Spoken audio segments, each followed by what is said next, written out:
Baik, Assalamualaikum warahmatullahi wabarakatuh. Sebelumnya perkenalkan nama saya Dwi Andini Kasahib, NPM 07352011014 dari kelas 5 F1. Di video kali ini saya akan menjelaskan tentang tugas keamanan jaringan, yaitu materinya tentang pengamanan jaringan komputer. Baik, langsung saja kita ke materinya. Yang pertama itu konsep dasar keamanan jaringan. Keamanan jaringan komputer adalah proses untuk mencegah dan mengidentifikasi penggunaan yang tidak sah dari jaringan komputer. Tujuan dari keamanan jaringan komputer adalah untuk mengantisipasi resiko jaringan komputer berupa bentuk ancaman fisik maupun logik, baik langsung ataupun tidak langsung, yang mengganggu aktivitas yang sedang berlangsung dalam jaringan komputer. Nah, yang selanjutnya itu elemen utama dan bentuk keamanan jaringan, yaitu 1. Tembok pengamanan, 2. Rencana pengamanan. Tembok pengamanan baik secara fisik maupun maya yang ditaruh di antara piranti dan layanan jaringan yang digunakan serta orang-orang yang akan berjahat. 2. Rencana akan diimplementasikan bersama dengan user lainnya untuk menjaga agar sistem tidak bisa ditembus dari luar. Selanjutnya, bentuk keamanan jaringan komputer secara fisik maupun logik. Secara fisik yaitu pencurian hardware komputer atau perangkat jaringan, kerusakan pada komputer dari perangkat komunikasi jaringan, wiretapping, dan bencana alam. Logik yaitu kerusakan pada sistem operasi atau aplikasi, virus, dan snifing. Beberapa bentuk ancaman jaringan komputer. Sniper itu peralatan yang dapat memonitor proses yang sedang berlangsung. Spoofing yaitu penggunaan komputer untuk meniru atau dengan cara menimpa identitas atau alamat IP. Lalu remote attack yaitu segala bentuk serangan terhadap suatu mesin di mana penyerangnya tidak memiliki kendali terhadap mesin tersebut karena dilakukan dari jarak jauh di luar sistem jaringan atau media transmisi.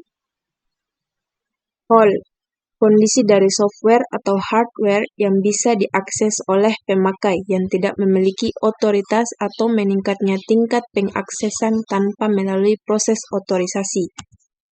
Lalu cracking, yaitu perilaku menjadikan sistem pengamanan telepon melemah.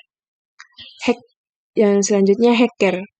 Sebagaimana yang kita tahu, hacker itu orang yang secara diam-diam mempelajari sistem yang biasanya sukar dimengerti untuk kemudian mengelolanya dan men-share hasil uji coba yang dilakukannya. Dengan kata lain, hacker itu orang yang jahil gitu. Lalu hacker tidak merusak sistem. Selanjutnya cracker. Cracker itu orang yang secara diam-diam mempelajari sistem dengan maksud jahat. Lalu muncul karena sifat dasar manusia yang selalu ingin membangun atau salah satunya merusak. Ciri-ciri cracker adalah bisa membuat program C++ atau Perl dan memiliki pengetahuan CIP atau IP. Menggunakan internet lebih dari 50 jam per bulan. Lalu menguasai sistem operasi Unix atau VMS. Dan suka mengoleksi software atau hardware lama, terhubung ke internet untuk menjalankan aksinya, dan terakhir melakukan aksinya pada malam hari dengan alasan waktu yang memungkinkan. Jalur komunikasi tidak padat dan tidak mudah diketahui orang lain. Cracker, faktor melakukan serangan karena spite, kecewa atau balas dendam. Sport, petualangan, profit, mencari keuntungan dari imbalan orang lain. Curiosity, mencari perhatian. Politics, atau alasan politik. Selanjutnya, faktor penyebab risiko keamanan jaringan komputer. Ada 4, yaitu kelemahan manusia atau human error, kedua, kelemahan perangkat keras komputer, ketiga, kelemahan sistem operasi jaringan, dan keempat, kelemahan sistem jaringan komunikasi. Metode penyerangan keamanan jaringan komputer, yaitu eavesdropping atau mendapatkan duplikasi pesan tanpa izin. Masquerading, yaitu mengirim atau menerima pesan menggunakan identitas lain tanpa izin. Lalu message tampering, yaitu mencegah atau menangkap pesan dan mengubah isinya sebelum dilanjutkan ke penerima sebenarnya. Replaying, yaitu menyimpan pesan yang ditangkap untuk pemakaian berikutnya. Dan denial of service, membanjiri saluran atau sesumber lain dengan pesan yang bertujuan untuk menggagalkan pengaksesan pemakai lain. Kategori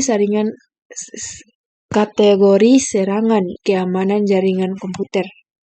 1. Interruption. Interruption terbagi atas 2. Suatu sistem diserang sehingga menjadi tidak tersedia atau tidak dapat dipakai oleh yang berwenang. Contohnya, perusakan atau modifikasi terhadap piranti keras atau saluran jaringan. Yang kedua, interruption. User yang tidak berhak atau unauthorized mendapatkan akses file. Contohnya, penyadapan terhadap data dalam suatu jaringan. Serangan keamanan jaringan komputer. Yang ketiga itu modification. User yang tidak berhak tidak hanya mendapatkan akses, tetapi juga dapat mengubahnya. Contohnya, pengubahan nilai pada file data, modifikasi program sehingga berjalan dengan tidak semestinya, dan modifikasi pesan yang sedang ditransmisikan dalam jaringan. 4. Fabrication, atau user yang tidak berwenang menyisipkan objek palsu ke dalam sistem. Contohnya, mengirimkan pesan palsu kepada orang lain. Pengendalian. 1. Membatasi akses ke jaringan.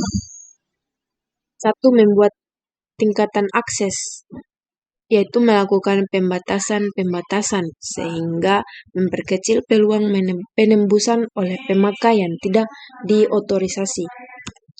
Misalnya pembatasan login, pembatasan jumlah usaha login, tingkat akses yang diizinkan read, write, dan execute.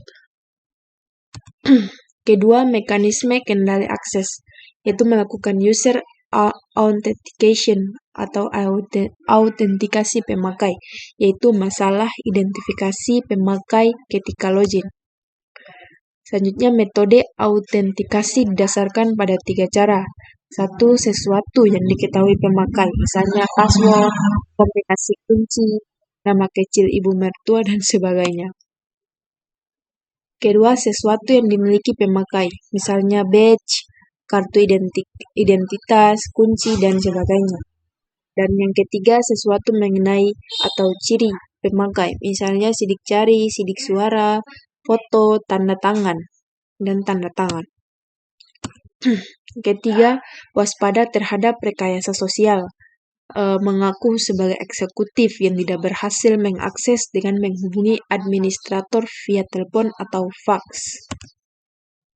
Yang kedua, mengaku sebagai administrator yang perlu mendiagnosa masalah network dengan menghubungi end user via email atau fax atau surat. 3. Mengaku sebagai petugas keamanan e-commerce dengan menghubungi customer yang telah bertransaksi untuk mengulang kembali transaksinya di form yang disediakan olehnya. 4. Pencurian surat atau password, penyuapan, dan kekerasan. 4.